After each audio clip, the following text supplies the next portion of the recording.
So you keep deluding yourself. You never stop and think, man, I'm never satisfied. Every time I get one, I want something else.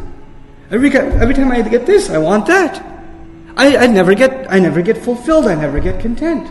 So it even kept you from looking within yourself. It kept you from pondering over your purpose in life. This distraction, this want, this competition, it kept you from pondering, why am I here? Is my job on this earth only to run after things, and then run after some other things, and then run after some other things, and then go into my grave? Is that why I was here? Is that what I was put here for? Because that's what animals do. They eat, then they get hungry again, then they go eat, and they get hungry again, and they go. So what's the difference between me and an animal? If this is what all I'm here for, then how am I any different from an animal? But you were so busy in this competition, you never had time to think about that even for yourself. Even if you did, it's a fleeting thought, never something that you would truly ponder over. Then of course, ulama comment, it kept you from paying attention to this message, to this Qur'an. This Qur'an was supposed to open your eyes. It was supposed to show you what your purpose in life is. It was supposed to give you the best introspection, look inside your own consciousness for you.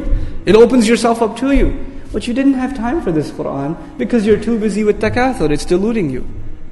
But the most interesting commentary I found is, you remember what the last surah was? Surah Al-Qari'ah? Al-Qari'ah? The loud knocking noise from the beginning. Hawiyah at the end, hellfire. Allah says, Alhaakumut takathur. This distraction was so huge, it even kept you from Al-Qari'ah. It even distracted you from the fact that the entire earth will be rattled. That hellfire will be brought forth. And some people's scales will be heavy and some people's scales will be light. That huge reality that you learned about, that you memorized, that you even recite. Many of us recite that surah because it's short and we're in a hurry, right? So we recite it. And yet, even though we recite it, we're distracted from that reality. How can that be? Alhaakumut takathur. SubhanAllah. That's Allah's commentary in the beginning. Let's look at some of the things that ulama have said in regards to this ayah. First, we'll look at the parallel between this and Surah Al-Adiyat. Remember, Al-Adiyat talked about attitudes in dunya, and this surah also. In that surah, Allah Azza wa Jalla says, إِنَّ الْإِنسَانَ لِرَبِّهِ لَكَنُودٌ. No doubt the human being is very disloyal, ungrateful to his master. وَإِنَّهُ عَلَى ذَلِكَ لَشَهِيدٌ. And no doubt he is a witness to that truth. وَإِنَّهُ لِحُبِّ الْخَيْرِ لَشَدِيدٌ. There is no doubt his love of good, his love of stuff, things in dunya is very intense. And now Allah is saying, your love is so intense. That He said in that surah. In this surah He's saying your love of those things is so intense, it ends up doing what? Distracting you. So it's the next step. What did that love end up doing? It ended up distracting you. There's a solid connection between the two things. Al-Zamakhshari comments, إِذَا شَغَلَهُ. Meaning, this plentiness or this desire, it kept you busy. Not only in your mind, but even in your activities, it kept you busy. He defines takathur as following: at-tabari fil kathra, wat-tabahi biha, to show off in plentiness and to be proud of it in and of yourself. Wa an yaqul haula'i nahnu akthar, wa haula nahnu akthar. And so that some of them would say, we have more, and the other would say, no, we have more. And that's what your entire life would be spent, just saying who has more and who has less. Subhanallah. At-Takathur commented again by Ash-Shawkani rahimahullah, تَفَاخَرُوا أَيُّهُمْ أَكْثَرُ عَدَدًا. That they show off to one another who has more in terms of what. And then he says, أَوْ أَرَادَ أَلْهَاكُمُ التَّكَاثُرُ بِالْأَمْوَالِ وَالْأَوْلَادِ إِلَىٰ أَن مُتُّمْ وَقُبِرْتُمْ. Very important comment. He said the distractions, it may perhaps are distractions of money and children. The distractions that Allah is talking about, takathur, is two things, money and children. Why is He saying that? When ilha is mentioned elsewhere, what does Allah say? لا تلهكم أموالكم ولا أولادكم.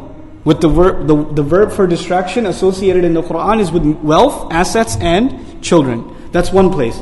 Another place is takathur. So in Surah Al-Hadith He says, وَتَكَاثُرٌ فِي الْأَمْوَالِ وَالْأَوْلَادِ.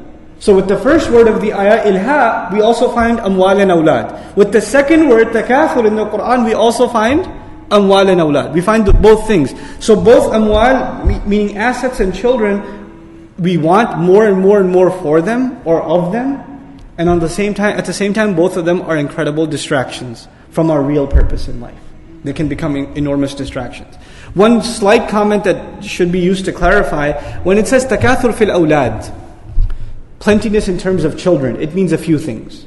It doesn't just mean having lots of children. Plentiness in terms of having lots of children. Of course, we're living in times where people don't want to have a lot of kids. It's bad for the economy. Right? And there are even some countries in the world where there's a policy you can't have more than a certain number of kids.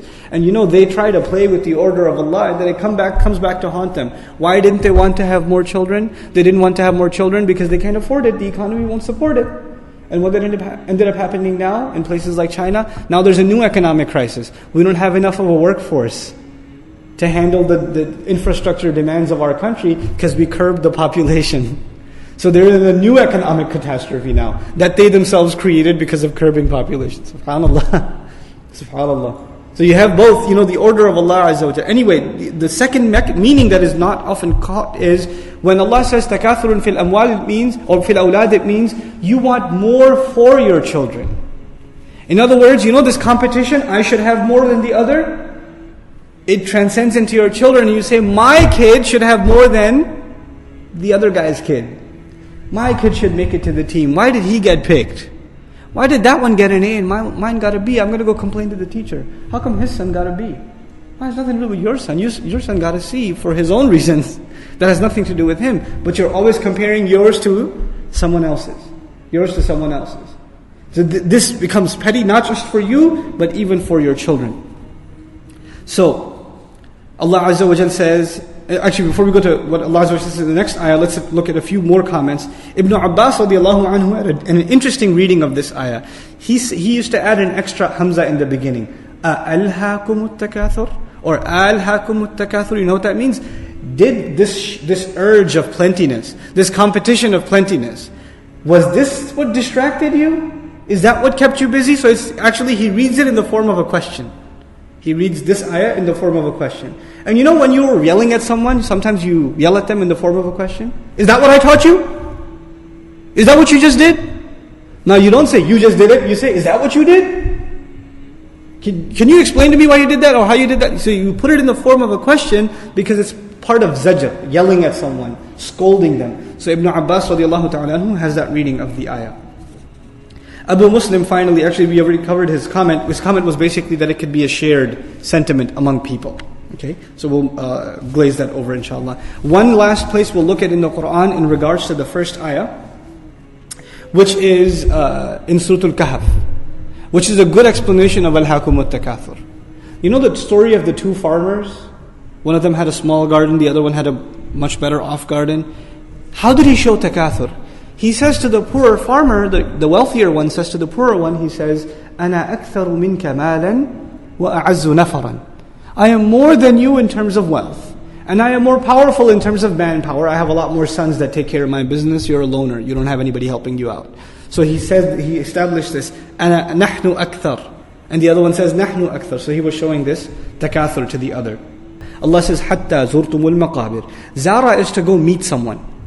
Ziyara is to go meet someone. You Urdu people say ziyarat karna, right? Similar word, to go meet someone. But actually in ancient Arabic it has another meaning. It's actually to go and hug someone too. For your chest to meet, this is also called ziyara. Meaning you don't just go meet someone and wave at them, you go and give them a hug. Okay? And Allah uses this, and by the way, when you meet someone, is it permanent or temporary? It's temporary. You leave eventually. So it has that meaning too. Not just you moved in with someone, you visited them, meaning you left afterwards. Allah uses this word, حَتَّى زُرْتُمْ الْمَقَابِرِ. Until you met with, or you came to greet the grave. Literal meaning, until you came to greet the graves. In other words, when you meet someone, you're looking forward to them, and you're preparing for it. Whether you like it or not, you have to go meet. And who's the one you're going to visit? Your grave. By using ziyarah with maqabir, one of the lessons we learned here is we're not going to be in our graves forever. Because a visit is not for ever. Allah doesn't use ziyarah for Jannah or Jahannam, but He uses ziyarah for maqabir, for graves. But the other meaning is, you used to go to the graves, and when you go to the grave, what should happen? What should happen is, you should remember where you're headed. But you even used to go to the grave to show off against each other. So even the grave that is supposed to be the easiest place for you to remember your purpose in life. If you're not a very spiritual person, and you don't think about the akhirah a lot, if you haven't prayed for years and years and years, if you go for a burial, and you've never gone to a burial, if you go to a burial, after a janazah you follow the procession and you go to the burial. If you go that will be a spiritual experience for you. Just walking around and reading the gravestones, reading this guy died at the age of, or this child died at the age of 20, this one at the age of 6 months, this one at the age of 83 years, this one at the age of 31, this one was this guy was my age, this woman, this man, this woman, and you will read that, and you know what? You won't be thinking of them. Who will you be thinking of? Yourself. It's going to open up your eyes. The graveyard is a great place to open up your eyes.